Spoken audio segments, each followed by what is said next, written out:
हरे कृष्णा। राधे राधे। हर हर Mahadev. Friend, तो देखिए, आज मैं आपको सावन सोमवार पूजा विधि बताने वाली हूँ। तो देखिए फ्रेंड, सावन सोमवार में भी ये आप पूजा कर सकते हैं और रोजाना पूजा में भी। ठीक है, सावन में ऐसे रोजाना आप शिवलिंग का अभिषेक करते हैं तब भी ये पूजा विधि सेम रहने वाली है, और सावन सोमवार में भी। तो फ्रेंड, सबसे पहले जब सावन का पहला सोमवार होगा, इस महीने में 4 सोमवार पड़ेंगे, तो पहले सोमवार को ही आप देखिए सुबह जल्दी उठें। जल्दी उठने के बाद में अपने घर की अच्छे से साफ़ सफाई करें। आपको स्नान करना होगा पानी में गंगा जल डाल के, क्योंकि गंगा जल का बहुत ज़्यादा महत्व होता है भोले बाबा की पूजा में। ठीक है, सावन में। फिर आपको स्नान करने के बाद में पीले कोई से भी रंग के आप वस्त्र पहन सकते हैं, लेकिन आपको काला नीला रंग नहीं पहनना है। हरा रंग हो तब तो बहुत ही अच्छी बात है। उसके बाद में आप अपने पार्थिव शिवलिंग भी बना सकते हैं। ठीक है, पार्थिव शिवलिंग अगर आप बना रहे हैं तो मिट्टी अच्छी होनी चाहिए, कोई गंदगी कंकड़ मिट्टी कुछ भी ना हो, साफ शुद्ध मिट्टी हो, और फिर आप उनसे पार्थिव शिवलिंग बना सकते हैं। अगर आप पार्थिव शिवलिंग बना रहे हैं तो ऐसा नहीं है कि गणेश भगवान बनाना या गौरा मैया बनाना, ऐसा कोई ज़रूरी नहीं होता है। केवल पार्थिव शिवलिंग ही बना सकते हैं।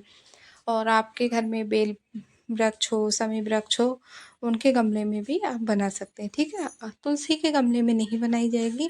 अगर आपके घर में इस तरह का कोई वृक्ष नहीं है तो आप अलग से गमला ले लें, उसमें भी बना सकते हैं। तो वो तो रोज़ाना आपको बनानी होगी, रोज़ाना विसर्जन करना होता है, ऐसा होता है। लेकिन आप, और दूसरा है, आप अपने अलग से चौकी भी लगा सकते हैं।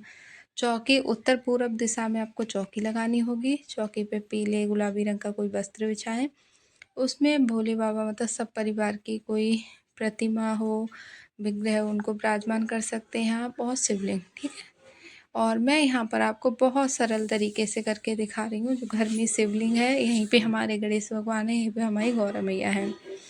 तो सबसे पहले आपको संकल्प लेना होगा कि आप कितने व्रत रखने वाले हैं, किस तरह से व्रत रखने वाले हैं, अपना नाम गोत्र। ठीक है, ये सब कुछ बोलते हुए आपको संकल्प लेना होता है। और जब आप संकल्प कर लेते हैं किसी चीज़ का तो उसको फिर छोड़ा नहीं जाता है, और ना ही उसको, मतलब इस तरह से नहीं है कि आपने संकल्प कर लिया और पहले व्रत का आपने दूसरी तरह से रहा, फिर दूसरे सोमवार को और तरह से नहीं। जैसा आपने संकल्प लिया है वैसे ही आपको चारों सोमवार का व्रत करना होगा। तो फ्रेंड, सावन सोमवार व्रत जो रखे जाते हैं, या फिर पूरे महीने के व्रत रखे जाते हैं, या फिर 16 सोमवार के व्रत होते हैं, इनमें नमक नहीं खाया जाता है। आप एक टाइम अन्न का भोजन तो कर सकते हैं लेकिन नमक नहीं खाते हैं। ठीक है, या फिर फलाहार ही रहकर भी रह सकते हैं। जैसे आप फल दूध खा लिया, ठीक है, दूध पी लिया, फल खा लिया, इस तरह से आप फलाहार करके भी रह सकते हैं।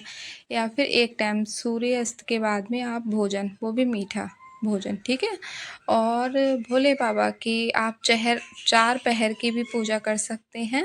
उसका अगर डिटेल वीडियो आपको चाहिए तो मैं अलग से बना दूंगी, तो कमेंट कर देना।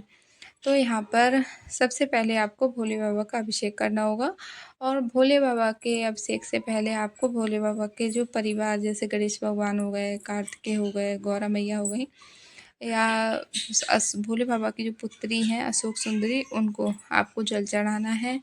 फिर आप पंचामृत से भी अभिषेक कर सकते हैं, या फिर आप कच्चे दूध से। ठीक है, फिर आपको शुद्ध जल से 3 बार अभिषेक करना होता है। अभिषेक के बाद में आप वस्त्र रूपी कलावा भी पहना सकते हैं, गौरा मैया को चुनरी उड़ाएं, और फ्रेंड जनेऊ हो तो जनेऊ भी पहना सकते हैं। ठीक है, जैसे 4 सोमवार पड़ेंगे तो सोमवार के सोमवार आप जनेऊ पहना दें, और रोजाना की पूजा में आप कलावा भी पहना दें। फिर आपको दीप प्रज्वलित करना है, दीप धूप, जो कि शिव और शक्ति का ही एक रूप है। उसके बाद में आपको तिलक करना है। तो सबसे पहले पूजन जो भी आप करेंगे आपको गणेश भगवान का ही करना है।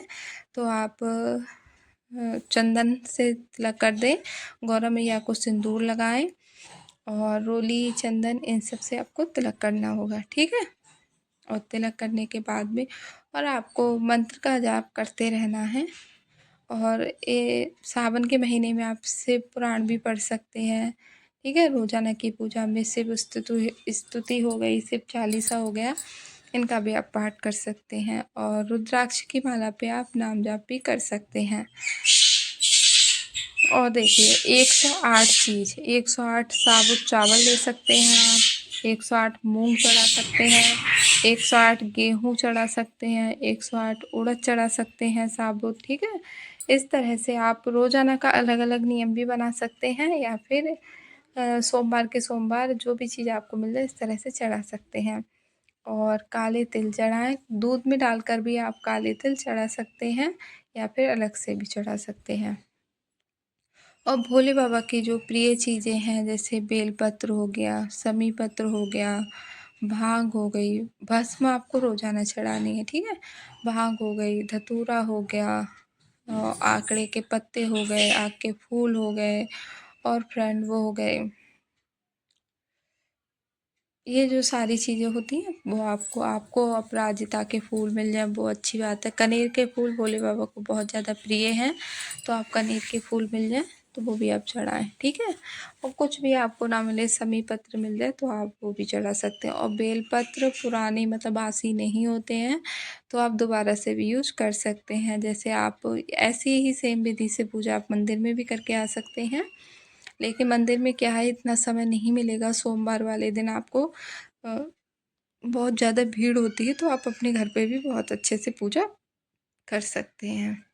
और यहाँ पर मेरे पास फूल नहीं थे, जो भी ऐसे गुलाब के फूल थे मतलब पंखुड़ी, वो ही मैंने चढ़ाकर आपको दिखा दिया है। आपके पास में अच्छे से फूल हो तो फूल चढ़ाएं, और भोले बाबा का प्यारा सा श्रृंगार करें। और बतासा हो गया, चीनी हो गया, गुड़ हो गया। ठीक है। गन्ने के रस से अभिषेक करना बहुत अच्छा होता है। अगर गन्ने का रस नहीं है तो आप गुड़ को पानी में घोलकर उससे भी अभिषेक कर सकते हैं। भोले बाबा पर नारियल का जो पानी होता है उससे अभिषेक नहीं करते हैं, वो मतलब नहीं चढ़ाते हैं। ठीक है। और पहले दिन, सोमवार के पहले दिन, मतलब पहले सोमवार को या फिर 4 सोमवार में से कोई से सोमवार को आप माता रानी को सुहाग भी चढ़ा सकते हैं। और जो सुहाग सामग्री है वो आप आखिरी दिन उद्यापन में भी दे सकते हैं, या बीच में किसी ब्राह्मणी के लिए भी दे कर आ सकते हैं, या फिर मंदिर में भी दे सकते हैं।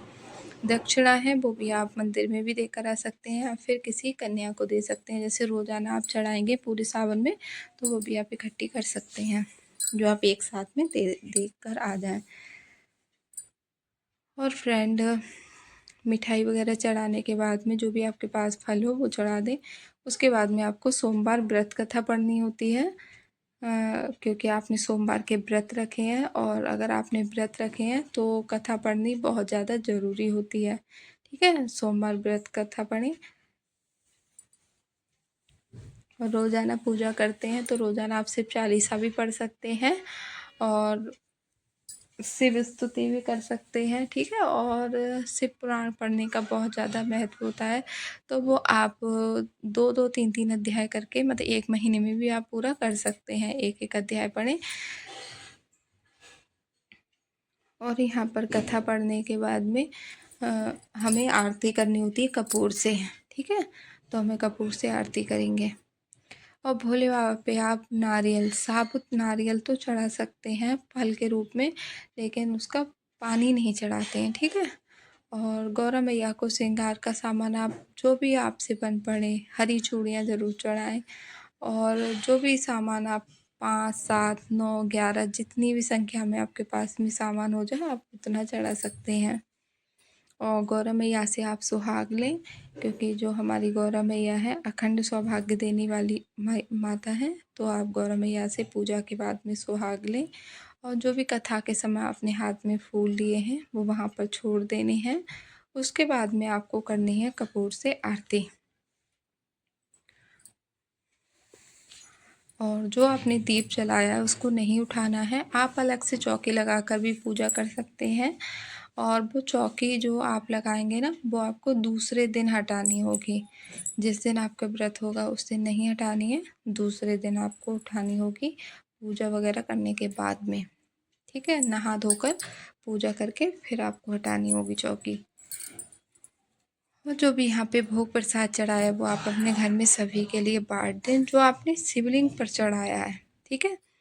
वो आपको नहीं खाना होता है, उसका केवल विसर्जन करते हैं। और जो अलग से आपने भोग प्रसाद रखा है भोग के रूप में, वो प्रसाद के रूप में सभी लोगों को बांट दें और आप स्वयं भी खा सकते हैं। और फिर आरती करनी है, आरती शांत करके, और आप हवन करना चाहें तो हवन भी कर सकते हैं। और फिर भोले बाबा से जो भी आपने पूजा करी है उसमें जो भी भूल चूक हुई है उसके लिए आपको क्षमा याचना करनी होती है। और क्षमा याचना करने के बाद में इस तरह से पूजा विधि मैंने आपको बताई है, बहुत सरल विधि से बताया है। अगर आपको ये पूजा विधि अच्छी लगी है सावन सोमवार की तो कमेंट करके ज़रूर बताना, और कोई भी वीडियो चाहिए तो वो भी बताना, मैं उस पर आप लोगों के लिए वीडियो दे दूँगी। और फ्रेंड मिलते हैं नेक्स्ट ब्लॉग में, तब तक के लिए राधे राधे, हर हर महादेव।